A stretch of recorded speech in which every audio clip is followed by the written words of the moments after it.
Eu estou certo que muitos dirão que eu estou me dedicando a uma tarefa inglória, antiquada e que não vai ganhar o coração das massas, ensinando um catecismo. A palavra já espanta, catecismo. E não apenas isso.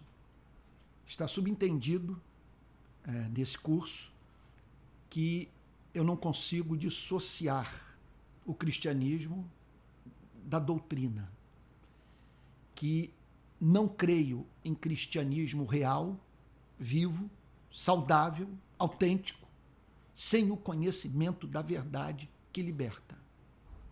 Então, eu parto da pressuposição que há um conjunto de verdades espalhadas pelas Sagradas Escrituras, declarações feitas pelo Espírito Santo através de agentes humanos, verdades proposicionais e que devem ser objeto da estima da igreja, da curiosidade do povo de Deus e do interesse do cristão de conhecer a verdade revelada por esse Criador tão zeloso em se fazer conhecido pelos seres humanos. Eu não conheço outro método de edificação. Eu poderia estar apostando em alguma coisa mais popular, teria muito mais audiência. Contudo, simplesmente eu não acredito que isso seria eficaz para a edificação da Igreja de Nosso Senhor e Salvador Jesus Cristo, especialmente num país tão carente do conhecimento teológico sólido. E é claro que esse analfabetismo teológico ele se reflete na própria vida cristã. E é por isso que nós vemos um número impressionante de pessoas declarando professar fé em Jesus Cristo, mas vivendo uma vida muito distante daquela que foi prescrita pelo próprio Cristo. Hoje eu vou precisar demais da sua paciência, pelo seguinte motivo. Na semana passada, na nossa última aula, eu apresentei o primeiro parágrafo do Catecismo de Heidelberg, que se propõe a responder a seguinte questão: qual é o seu único conforto na vida e na morte? Eu apresentei, portanto, a resposta dada pelo catecismo para essa pergunta fundamental. Contudo, não a fundamentei numa base bíblica. E é o que eu me proponho fazer agora. Nós vamos rever as afirmações doutrinárias feitas pelo Catecismo de Heidelberg, mas procurando agora encontrar no texto o fundamento do conteúdo desse tão importante catecismo para a tradição de espiritualidade reformada. Eu acredito, não apenas isso, trata-se de um documento que é patrimônio da Igreja de Nosso Senhor e Salvador Jesus Cristo. Então, por uma questão de integridade intelectual, nós não vamos ficar apenas na análise do texto do Catecismo de Heidelberg. Nós vamos agora em busca das verdades sobre as quais esse catecismo foi edificado. Então, quer dizer, hoje eu vou repetir as afirmações feitas na última aula, procurando, contudo, apresentar, repito, não quero ser cansativo, o seu fundamento nas Escrituras. Então, vamos lá. Qual é o seu único conforto na vida e na morte? Aí o catecismo responde: o meu único conforto, meu exclusivo conforto, o fundamento, vamos assim dizer, da minha sanidade mental, é que corpo e alma, no meu ser integral, na vida e na morte, não pertenço a mim mesmo, mas ao meu fiel Salvador Jesus Cristo. Então chama a atenção no Catecismo de Heidelberg a declaração de uma das doutrinas mais belas das Sagradas Escrituras e de maior poder, consolação, verdadeiro patrimônio, herança dos redimidos. Verdade escriturística poderosa para enxugar as nossas lágrimas, para nos fazer levantar a cabeça e viver nesse mundo caótico de modo desassombrado. Então vamos à base bíblica da primeira afirmação. O meu único conforto é que corpo e alma, na vida e na morte, não pertenço a mim mesmo, mas ao meu fiel Salvador, Jesus Cristo. Então, o primeiro texto para o qual gostaria de chamar a sua atenção nessa, vamos assim dizer, nessa classe de escola dominical, é o de Romanos capítulo 14, verso 8. Olha, você não vai ver muito dinamismo. Eu vou ter que seguir o que pode se afigurar para muitos, o tedioso trabalho de ter que abrir a minha Bíblia, sair em busca do texto apresentado pelo Catecismo de Heidelberg como fundamento da doutrina, ok? E isso a fim de que a doutrina seja selada no nosso coração mediante a apresentação da evidência bíblica. Então, repito, preciso da sua paciência, mas o resultado final desse exercício de paciência, desse exercício de, eu diria também, de perseverança em conhecer a doutrina de uma forma que para muitos pode se configurar como tediosa, o resultado final é o conhecimento da verdade que liberta. É a formação de uma mentalidade cristã. É o desenvolvimento da capacidade de ver a vida à luz da verdade. Então vamos lá. Romanos capítulo 14, versículo 8. Diz assim então o apóstolo Paulo. Romanos capítulo 14, versículo 8. Porque se vivemos, se Deus nos mantiver vivos, é para o Senhor que vivemos, porque Ele nos comprou, porque a Ele pertencemos. E se Deus mantiver as nossas vidas por mais algumas horas, por mais alguns dias, alguns meses, alguns anos, algumas décadas, nós vamos consagrar a totalidade da nossa vida àquele ao qual nós pertencemos. Isso é uma coisa extraordinária, porque no mundo de tanta idolatria, de homens e mulheres sujeitando suas vidas aos caprichos de ídolos mudos que prometem aquilo que não podem cumprir, nós cristãos conscientemente fazemos de Jesus Cristo o Senhor da nossa existência e das nossas vidas um serviço a ser prestado àquele ao qual nós pertencemos. Então, o texto diz, porque se vivemos é para o Senhor que vivemos, se morremos é para o Senhor que morremos. Somos dele na vida e na morte. Ele nos vê como propriedades suas na vida e na morte. A ele pertencemos hoje e para todo sempre. E porque se vivemos é para o Senhor que vivemos, se morremos é para o Senhor que morremos. Quer, pois, vivamos ou morramos, somos do Senhor. Então isso é profundamente consolador, porque nós somos povo de propriedade exclusiva de Jesus. Olha, isso aí não deve ser visto apenas do ponto de vista da ética cristã. Deve ser visto do ponto de vista daquele conjunto de verdades cristãs que tem como objetivo nos encorajar, nos consolar, nos dar ânimo. Porque ao dizer que nós pertencemos ao Senhor, sabe, o apóstolo Paulo está declarando que nós somos o tesouro do Senhor, que nós somos a menina dos olhos de Cristo e que ele tem zelo por aquilo que é considerado por ele o seu bem mais precioso. Então, esse é o nosso único conforto, sabe? É que no corpo e na alma nós pertencemos, na vida e na morte pertencemos a ele. Vamos para um outro texto usado pelo Catecismo de Heidelberg para dar sustentação a esse parágrafo.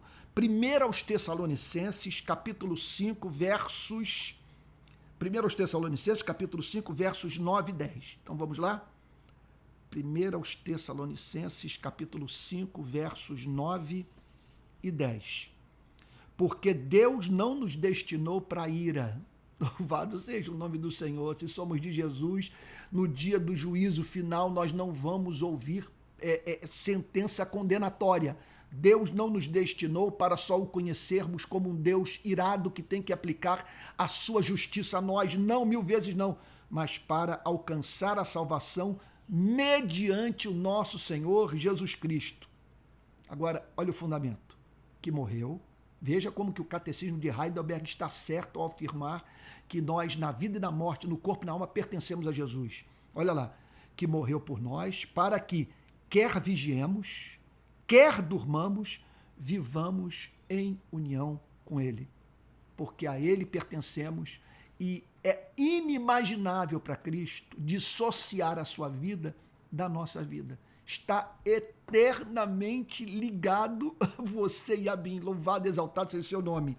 Vamos agora também para um outro texto, na primeira epístola de Paulo aos Coríntios, capítulo 6, versos 19 e 20. O exercício é cansativo? Talvez você esteja, ou alguns estejam considerando que sim, mas me mostre uma outra forma de nós crescermos na graça e no conhecimento de nosso Senhor e Salvador Jesus Cristo.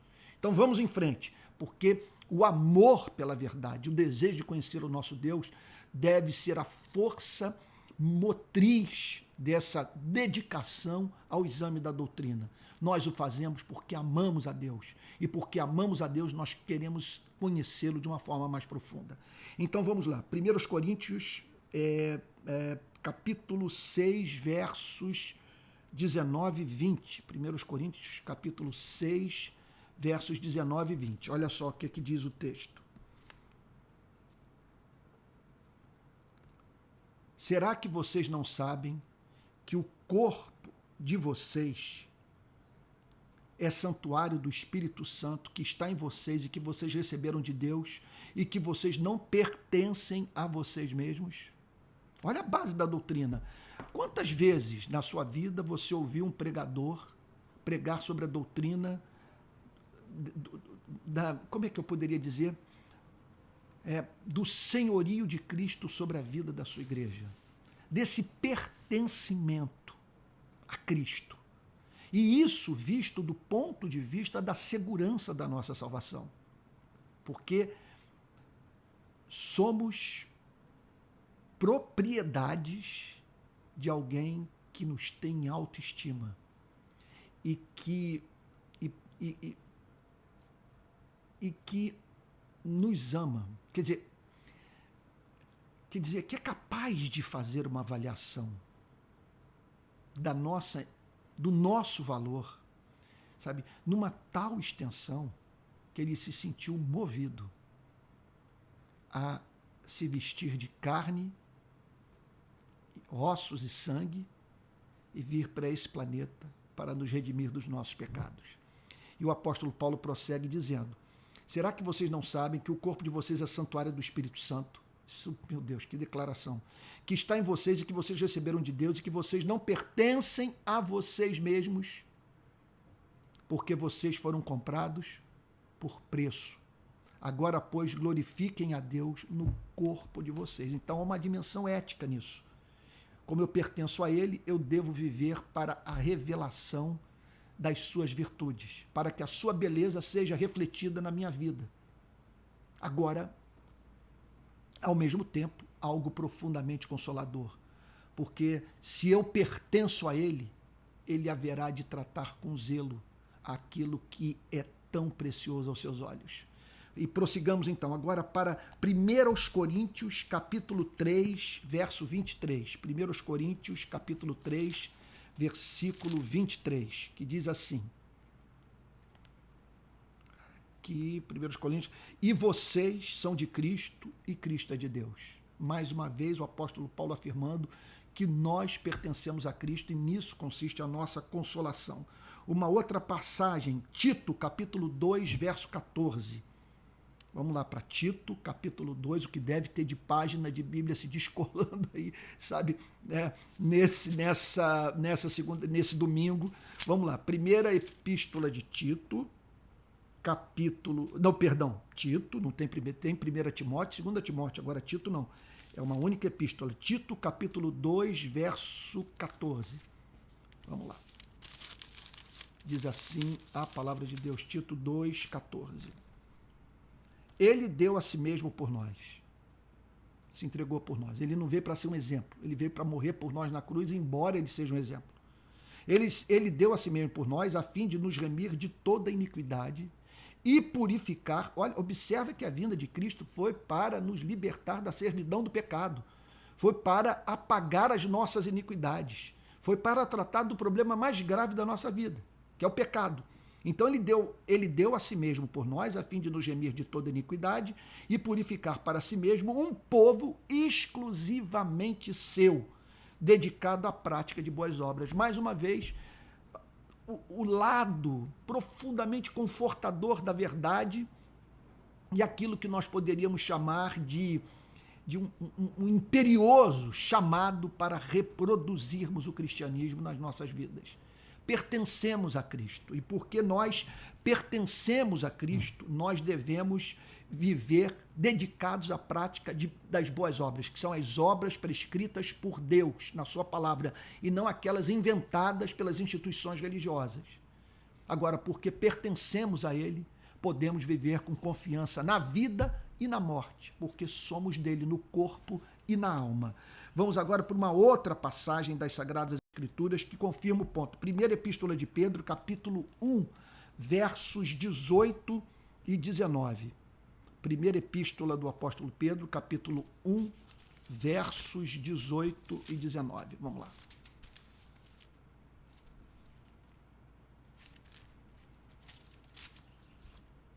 Diz assim a palavra de Deus: sabendo que não foi mediante coisas perecíveis, como prata ou ouro, que vocês foram resgatados da vida inútil que seus pais lhes legaram. Olha que coisa impressionante. Mas pelo precioso sangue de Cristo, como de um cordeiro sem defeito, sem mácula. Fomos comprados pelo seu sangue. Não há a mínima chance dele trivializar a relação que ele mantém com você e comigo. O preço foi muito alto para ele perder a você e a mim. Por isso, repito que o Catecismo de Heidelberg diz: o meu único conforto é que, corpo e alma, na vida e na morte, não pertenço a mim mesmo, mas ao meu fiel Salvador, Jesus Cristo. Vamos para 1 João, capítulo 1, verso 7. Primeira Epístola de João, capítulo 1, versículo 7. Se andarmos na luz, como ele está na luz, mantemos comunhão uns com os outros, e o sangue de Jesus, seu Filho, nos purifica de todo pecado. Então somos dele.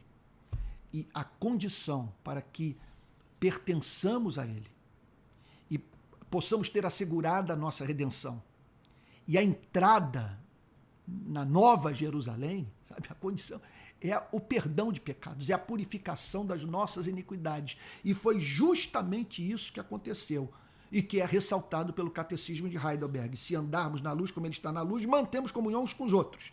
Eu não vou poder, claro, a meta não é dizer tudo o que esses versos que eu estou lendo permitem que seja dito, mas a minha meta é me ater apenas à parte do verso que relaciona-se à afirmação doutrinária feita pelo Catecismo de Heidelberg.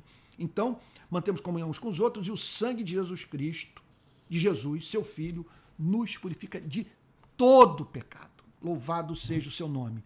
Vamos agora para João, 1 João, capítulo 2, versos 2 e 12, que também é outra coisa que é importante que nós estamos fazendo aqui nessa aula, é que observe que uma afirmação doutrinária foi feita. Nós pertencemos no corpo e na alma a Jesus Cristo. Por isso somos dele na vida e na morte. Observe que não se trata de uma declaração isolada das Sagradas Escrituras. São passagens e mais passagens que confirmam a doutrina. Pertencemos a Jesus. E é assim que nós devemos fazer teologia. Então, jamais fazendo violência à Bíblia.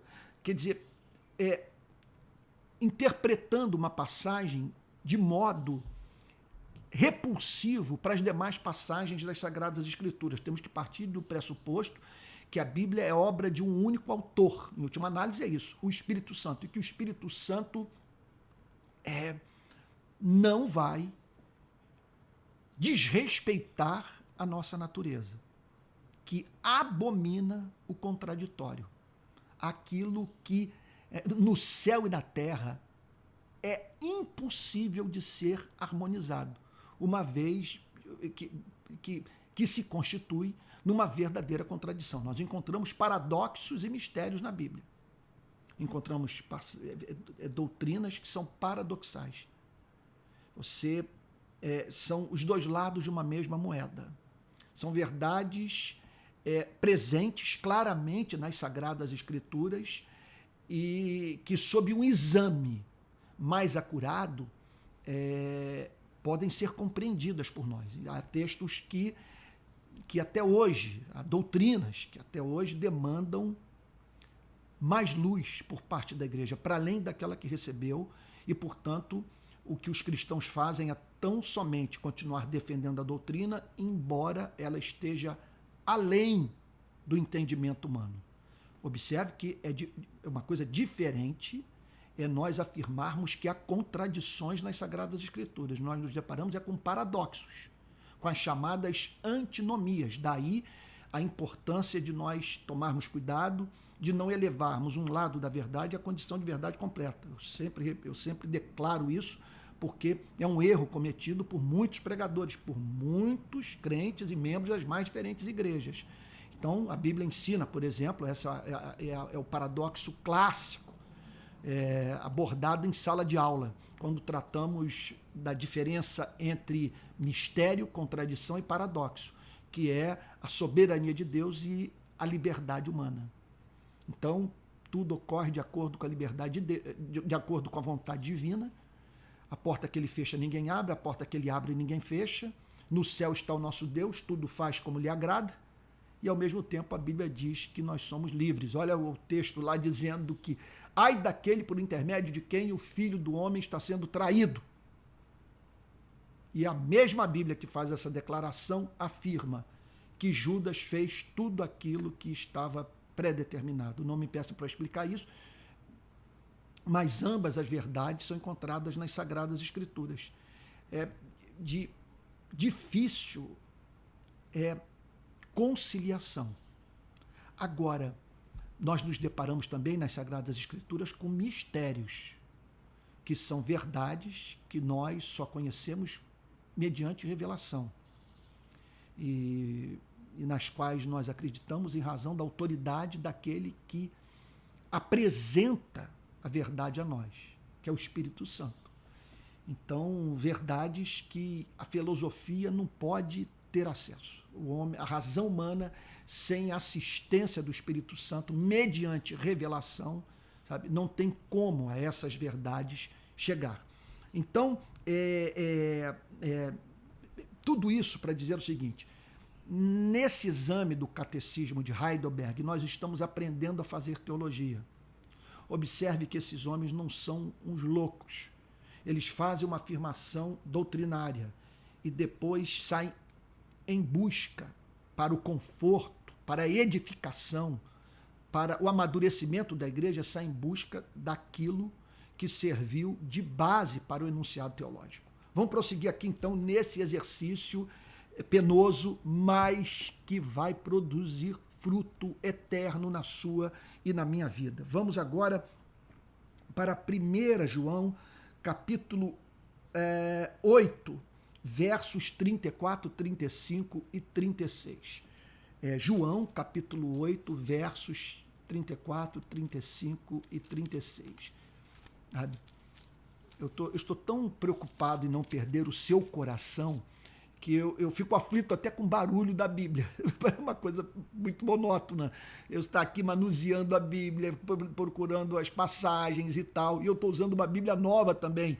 A minha Bíblia, aqui, olha só, deixa eu mostrar para você, a minha Bíblia oficial, que está toda marcada, sabe, que eu sublinhei toda. Essa Bíblia aqui, ela oh meu Deus, essa minha Bíblia aqui eu não estou usando ela, porque essa é uma Bíblia que eu uso em casa e eu estou querendo me familiarizar com essa Bíbliazinha menorzinha, que é mais fácil de manusear no púlpito. Bom, coisa minha, coisa da minha cabeça. Então, a Bíblia nova, e eu estou com dificuldade aqui de manusear a Bíblia que eu estou usando. Mas vamos lá, João capítulo 8, verso 34.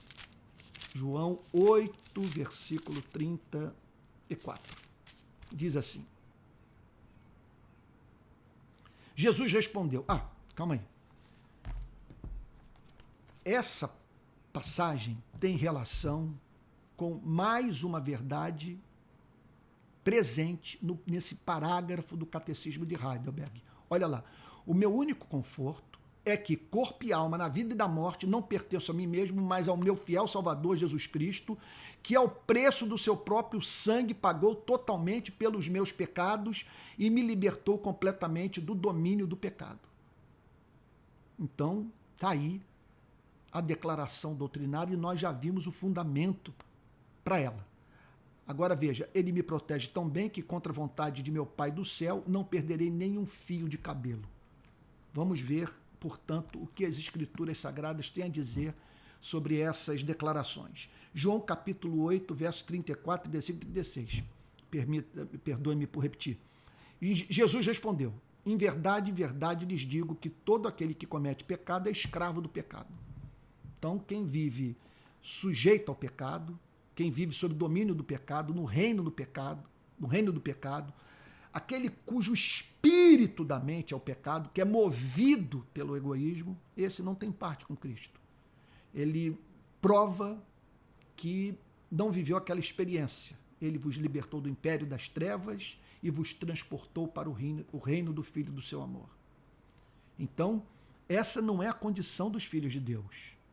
O escravo não fica sempre na casa, o filho sim fica para sempre. Se, pois, o filho os libertar, vocês serão verdadeiramente livres. Ele nos libertou do domínio do pecado, de maneira que o pecado não tem mais como nos escravizar.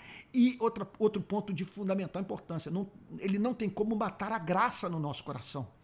Ele não tem como nos desregenerar. Ele não tem como fazer com que voltemos à velha vida, porque recebemos uma nova natureza, somos habitação de Cristo, e Jesus Cristo é ciumento.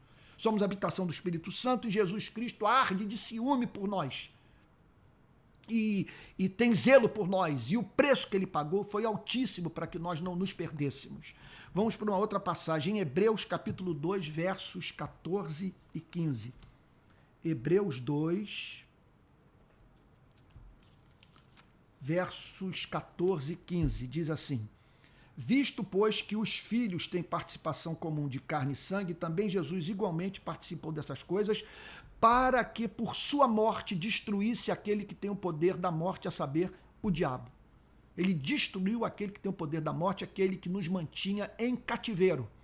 Uma obra uma obra estrondosa, gloriosa, santa, ocorreu na cruz. O adversário de nossas almas, portanto, não tem mais controle sobre as nossas vidas. Cristo conquistou essa redenção para você e para mim. E aí o escritor de Hebreus prossegue dizendo: e livrasse todos os que pelo pavor da morte estão sujeitos à escravidão por toda a vida. Meu Deus, que declaração! E livrasse a todos os que pelo pavor da morte. Sabe? Ninguém lida em paz, livremente, sabe? Imperturbavelmente com a morte. Não existe isso. A morte causa pavor. E por causa disso, o escritor fala de pessoas que estavam sujeitas à escravidão por toda a vida. Essa não é a condição daqueles que pertencem a Cristo, porque Cristo os livrou do domínio da morte e do domínio do império das trevas, do reino do grande adversário das nossas almas. 1 João capítulo 3, versículo 8. 1 João capítulo 3, verso 8. Tudo isso, observe, foi escrito consta no Catecismo de Heidelberg, visando a nossa consolação, visando responder essa pergunta: qual é o seu único conforto na vida e na morte? Vamos agora, então, para a primeira, nós acabamos de ver Hebreus 2,14, 1 João 3,8. Diz assim, 1 João 3, versículo 8. Aquele que pratica o pecado procede do diabo, porque o diabo vive pecando desde o princípio. Para isto se manifestou o Filho de Deus, para destruir as obras do diabo. Então nós não temos, o pecado não tem mais domínio sobre a nossa vida, a morte, a mesma coisa, e muito menos Satanás. Estamos livres disso por causa da morte de Jesus Cristo na cruz. Pertencemos a ele nos comprou com seu sangue e estamos livres desses grandes adversários da espécie humana. Vamos para uma outra passagem mencionada pelo Catecismo de Heidelberg que confirma o ponto. João, capítulo 6, verso 39. João 6, mais uma passagem que nos consola, que é conforto na vida e na morte. João, capítulo 6, versículo 39. Aqui está. João 6, 39. E a vontade de quem me enviou é esta, que eu não perca nenhum de todos os que ele me deu. Toda a salvação resulta do decreto eterno do Pai. Houve uma aliança entre o Pai e o Filho na eternidade. O Pai separou um povo para a glória do seu nome, o deu ao seu único filho, que assumiu o compromisso eterno de dar a vida por esse povo. E aí então o Senhor Jesus Cristo declara: a vontade que me enviou é esta. O Pai enviou Jesus com propósito, que nenhum eu perca de todos os que ele me deu. Ele me deu. Não é para tornar a salvação dessas pessoas possível, é para tornar a salvação dessas pessoas absolutamente certa, porque o amor de Deus pelo seu povo é antigo. O amor que Deus tem por você é anterior à criação dos céus e da terra. Então, para que eu não perca nenhum, para que eu não perca nenhum de todos os que ele me deu. Pelo contrário, eu ressuscitarei no último dia. Olha aí, o Catecismo de Heidelberg, usando a doutrina da eleição eterna, da predestinação, para nos consolar, sabe? Como resposta para essa pergunta: qual é o seu único conforto na vida e na morte? Você está conseguindo juntar todas essas afirmações, ver a sua vida à luz disso tudo, o sacrifício de Cristo, o senhorio de Cristo, o seu pertencimento a Cristo, o zelo de Cristo pela sua salvação, o interesse do Pai, do Filho em redimi-lo. Por isso que o Catecismo declara: nós pertencemos a ele no corpo e na alma, e ele vai nos redimir eternamente, ele vai nos operar uma salvação completa no corpo e na alma, porque essa salvação já é nossa, fomos justificados, mas ficaremos livres das limitações físicas e morais naquele grande dia, quando ele voltar e criar novos céus e nova terra. Então, em razão disso tudo, nós podemos estar certos que no corpo e na alma nós pertencemos a ele e que ele cuida de nós na vida e na morte. Vamos para uma outra passagem, João capítulo 10, versos de 27 a 30. Essa passagem é um poema. João capítulo 10, versos de 27 a 30. E é por essa, e é em razão de uma declaração como essa ter sido feita pelo Senhor Jesus que eu me tornei reformado. É irrefutável a doutrina. Olha o que o Senhor Jesus declara: as minhas ovelhas ouvem minha voz. Quem é ovelha decodifica o que Cristo tem a dizer, vê excelência na palavra de Cristo, percebe que a mensagem, que a origem da palavra de Cristo é divina. Então, as minhas ovelhas ouvem a minha voz, eu as conheço e elas me seguem. Eu as conheço pelo nome, eu fixei nelas os meus afetos, eu as amei e elas me seguem, porque eu despertei amor no coração delas por mim. Eu fiz com que elas vissem, pelo meu espírito, eu fiz com que elas vissem excelência em mim. Elas estão enfeitiçadas por mim. Elas me amam, elas me seguem. Eu lhes dou a vida eterna, vida para sempre, agora, eterna. Não existe desregeneração, não existe perda da vida eterna, não há o que ou quem possa nos apagar o nosso, não há o que ou quem possa apagar o nosso nome das palmas das mãos do nosso Deus.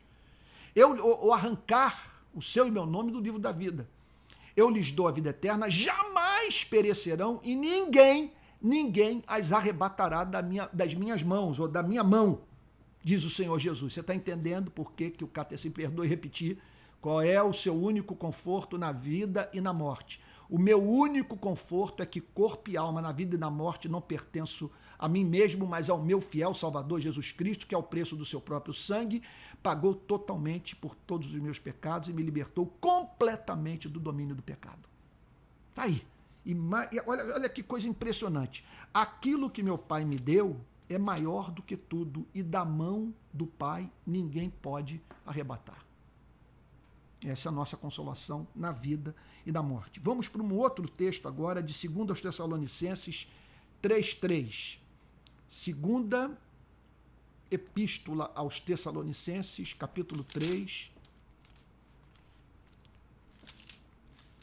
Tanta preocupação aqui de não ser cansativo que eu quase rasguei minha Bíblia.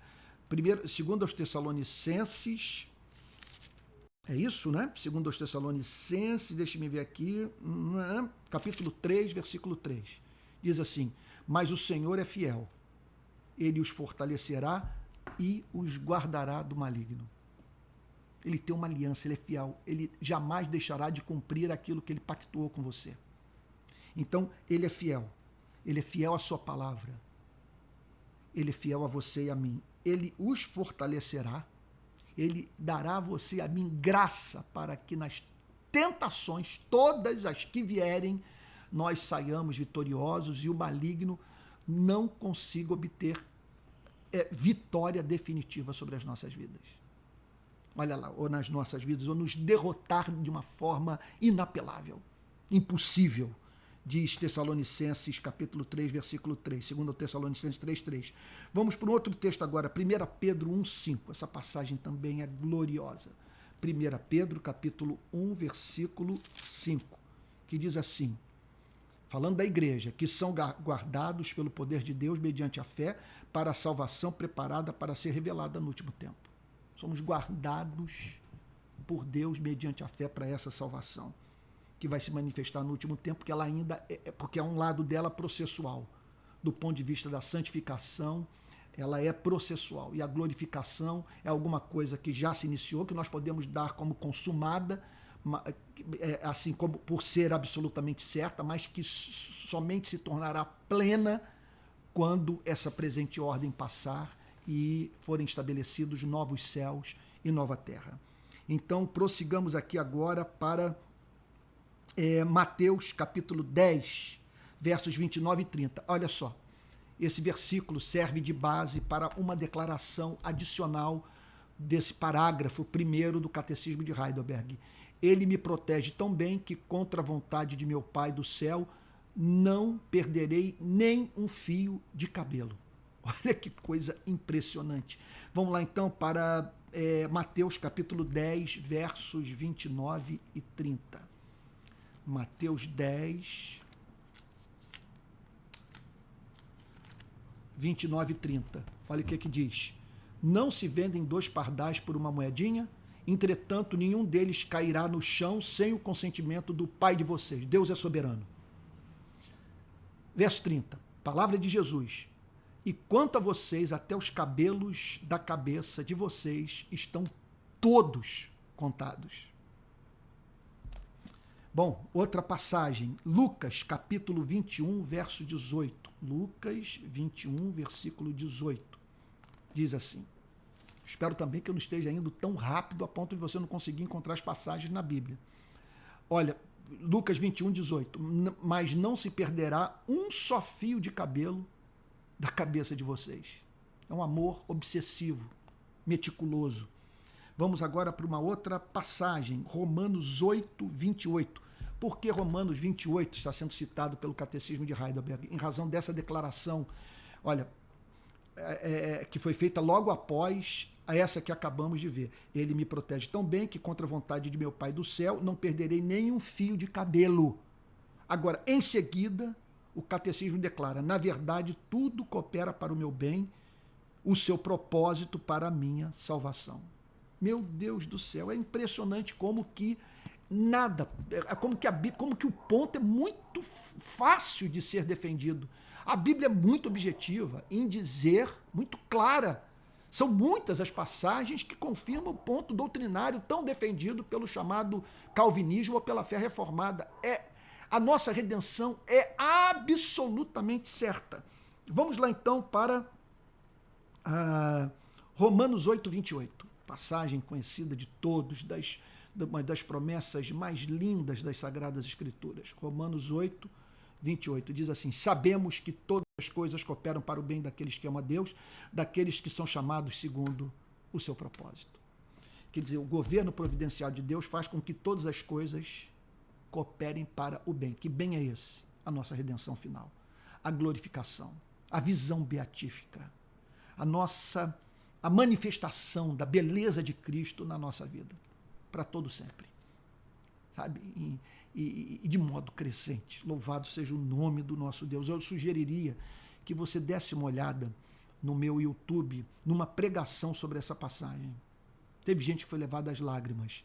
Dá uma olhada lá na série inteira sobre Romanos capítulo 8. E em especial o exame que foi feito do verso 28 desse mesmo capítulo. Tá bom?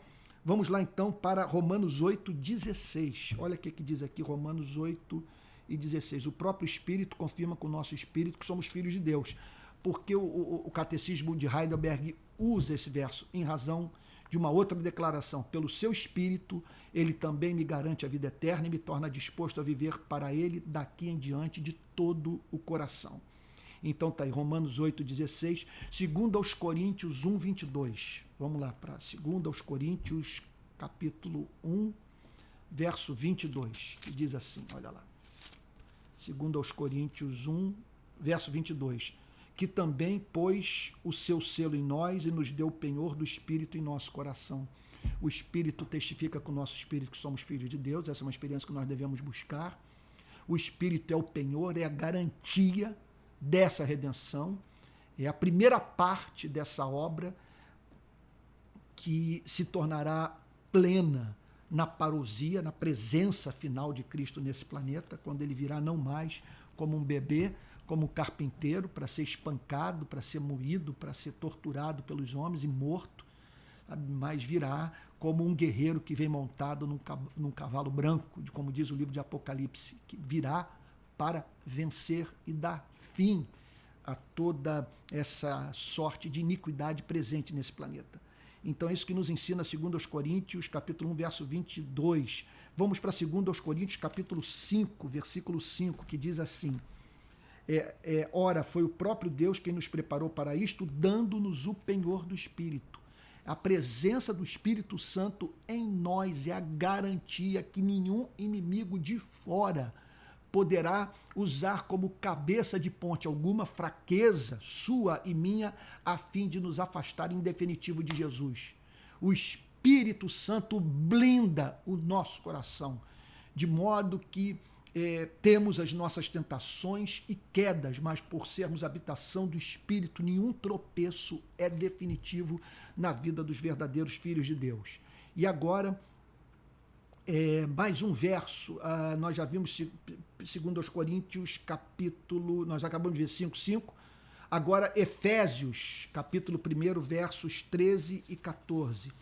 Efésios, capítulo 1, Efésios, capítulo 1, versos 13 e 14, que dizem assim: nele também vocês, depois que ouviram a palavra da verdade, o evangelho da salvação, tendo nele também crido, receberam o selo do Espírito Santo da promessa. O Espírito é o penhor da nossa herança até o resgate de sua propriedade em louvor da sua glória. É o fato de sermos habitação do Espírito Santo que garante que nada nos arrebatará do amor de Deus. E agora, duas passagens finais. Romanos 8,14, que falam sobre a segurança da nossa redenção. Romanos, capítulo 8, versículo 14. Opa, estou aqui em 2 Coríntios. Romanos, capítulo 8,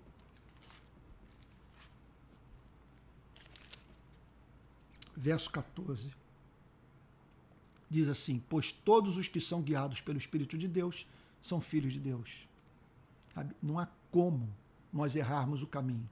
Uma das provas de que nascemos de novo é o fato de termos interesse por cumprir a vontade de Cristo. Isso é fruto dessa ação do Espírito Santo que nos guia e não permite que jamais venhamos a errar em definitivo o caminho. E por fim, 1 João capítulo 3, versículo 3. 1 João capítulo 3, versículo 3. Olha lá. 1 João 3,3, que diz assim: e todo o que tem essa esperança nele, purifica a si mesmo, assim como ele é puro. Então, essa é uma obra completa.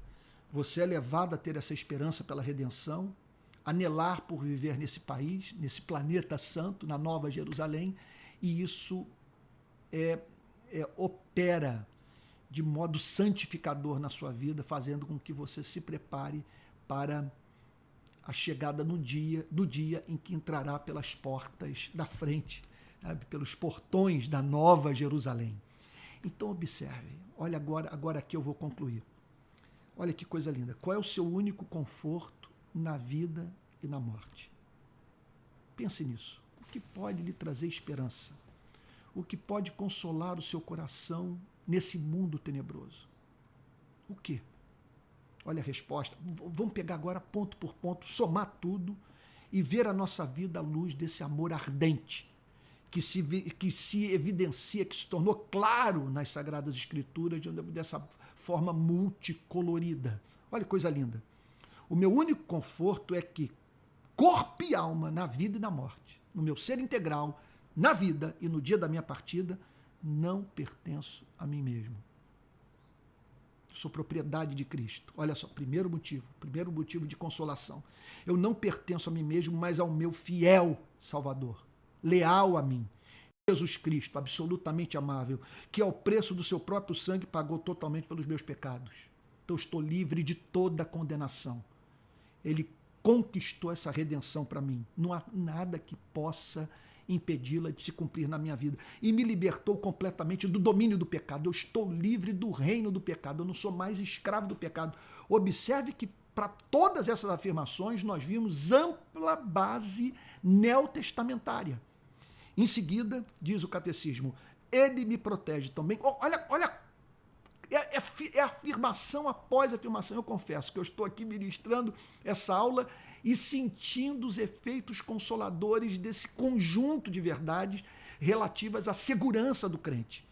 Ele me protege tão bem que, contra a vontade de meu Pai do céu, não perderei nem um fio de cabelo. Na verdade, tudo coopera para o meu bem, o seu propósito para a minha salvação. Portanto, pelo seu Espírito Santo, ele também me garante a vida eterna e me torna disposto a viver para ele daqui em diante de todo o coração. Então, em suma, ele está dizendo o seguinte, o Catecismo de Heidelberg: o amor é trinitário. O Pai nos ama, o Filho nos ama, o Espírito Santo nos ama. A Trindade está empenhada na nossa redenção. E esse é o nosso único conforto na vida e na morte.